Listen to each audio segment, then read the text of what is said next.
কৃষ্ণ রাম কৃষ্ণ রাম কৃষ্ণ রাম, শ্রী রাম কৃষ্ণ রাম কৃষ্ণ রাম কৃষ্ণ নাম, শ্রী রাম কৃষ্ণ রাম কৃষ্ণ রাম কৃষ্ণ রাম, রাম কৃষ্ণ রাম কৃষ্ণ রাম কৃষ্ণ নাম, শ্রী রাম কৃষ্ণ রাম কৃষ্ণ রাম কৃষ্ণ নাম, শ্রী রাম কৃষ্ণ রাম কৃষ্ণ রাম কৃষ্ণ নাম। ওম নমঃ ভগবতে রামকৃষ্ণায় নমো নমঃ। শ্রী শ্রী রামকৃষ্ণ কথা অমৃত প্রথম খণ্ডের আজ তৃতীয় পরিচ্ছেদ আমরা পাঠ করব। ঠাকুর শ্রীরামকৃষ্ণের যশোদার ভাব ও সমাধি। ঠাকুর ছোট খাটটির উপরে গিয়া নিজের আসনে উপবিষ্ট হইয়াছেন, সর্বদাই ভাবে পূর্ণ। ভাব চক্রে রাখালকে দর্শন করিতেছেন। রাখালকে দেখিতে দেখিতে বাৎসল্য রসে আপ্লুত হইলেন, অঙ্গে পুলক হইতেছে। এই চক্ষে কি যশোদা গোপালকে দেখিতেন? দেখিতে দেখিতে আবার ঠাকুর সমাধিস্থ হইলেন। ঘরের মধ্যস্থ ভক্তেরা অবাক ও নিস্তব্ধ হইয়া ঠাকুর শ্রীরামকৃষ্ণের এই অদ্ভুত ভাবাবস্থা দর্শন করিতেছেন।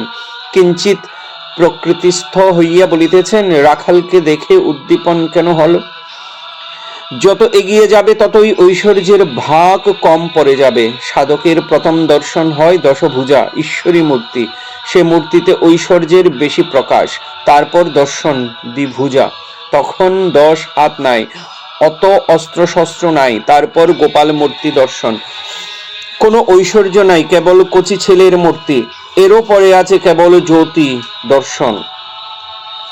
সমাধির পর ঠিক ব্রহ্মজ্ঞানের অবস্থা, বিচার ও আসক্তি ত্যাগ। তাকে লাভ হলে, তাতে সমাধিস্থ হলে জ্ঞান বিচার আর থাকে না। জ্ঞান বিচার আর কতক্ষণ? যতক্ষণ অনেক বলে বোধ হয়, যতক্ষণ জীব জগৎ আমি তুমি এসব বোধ থাকে। যখন ঠিক ঠিক এক জ্ঞান হয় তখন চুপ হয়ে যায়। যেমন ত্রৈলঙ্গ স্বামী ব্রাহ্মণ ভোজনের সময় দেখো নাই, প্রথমটা খুব হইচই, পেট যত ভরে আসছে ততই হইচই কমে যাচ্ছে।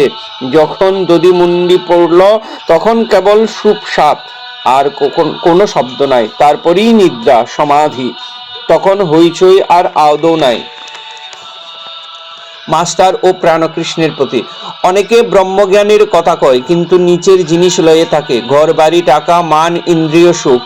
মনুমেন্টের নিচে যতক্ষণ থাকো ততক্ষণ গাড়ি ঘোড়া সাহেব ম্যাম এইসব দেখা যায়। উপরে উঠলে কেবল আকাশ সমুদ্র ধু ধু করছে, তখন বাড়ি ঘোড়া গাড়ি মানুষ এসব আর ভালো লাগে না, এসব পিঁপড়ের মতো দেখায়।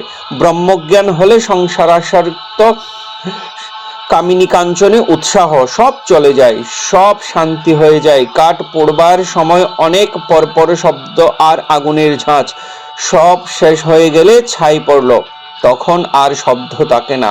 আসক্তি গেলেই উৎসাহ যায়, শেষে শান্তি। ঈশ্বরের যত নিকটে এগিয়ে যাবে ততই শান্তি, শান্তি শান্তি শান্তি প্রশান্তি।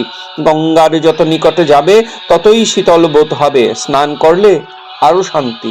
তবে জীব জগৎ চতুর্বিংশতি তত্ত্ব এসব তিনি আছেন বলে সব আছে, তাকে বাদ দিলে কিছুই থাকে না। এক এর পিঠে অনেক শূন্য দিলে সংখ্যা বেড়ে যায়, এককে মুছে ফেললে শূন্যের কোনো পদার্থ থাকে না। প্রাণকৃষ্ণকে কৃপা করিবার জন্য ঠাকুর কি এইবার নিজের অবস্থা সম্বন্ধে ইঙ্গিত করিতেছেন। ঠাকুর বলিতেছেন, ঠাকুরের অবস্থা ব্রহ্মজ্ঞানের পর ভক্তির আমি।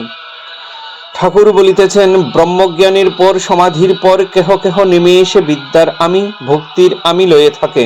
বাজার চুকে গেলে কেউ কেউ আপনার খুশি বাজারে থাকে, যেমন নারদাদি। তারা লোক শিক্ষার জন্য ভক্তির আমি লয়ে থাকেন। শঙ্করাচার্য লোক শিক্ষার জন্য বিদ্যার আমি রেখেছিলেন।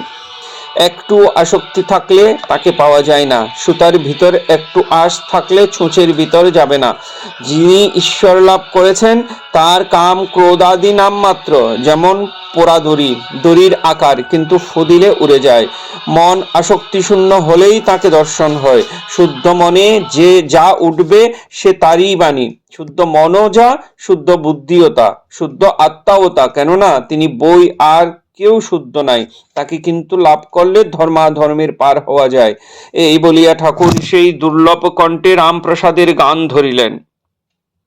আয় মন বেড়াতে যাবি, কালী কল্পতরুমলে রে, চারি ফল কুড়াইয়ে পাবি, প্রবৃত্তি নিবৃত্তি যায়া নিবৃত্তিরে সঙ্গে লবি, বিবেক নামে তার বেটারে, তত্ত্বকথা তাই শুধাবি।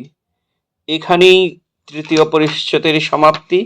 ওম নমঃ ভগবতে রামকৃষ্ণায় নমো নমঃ।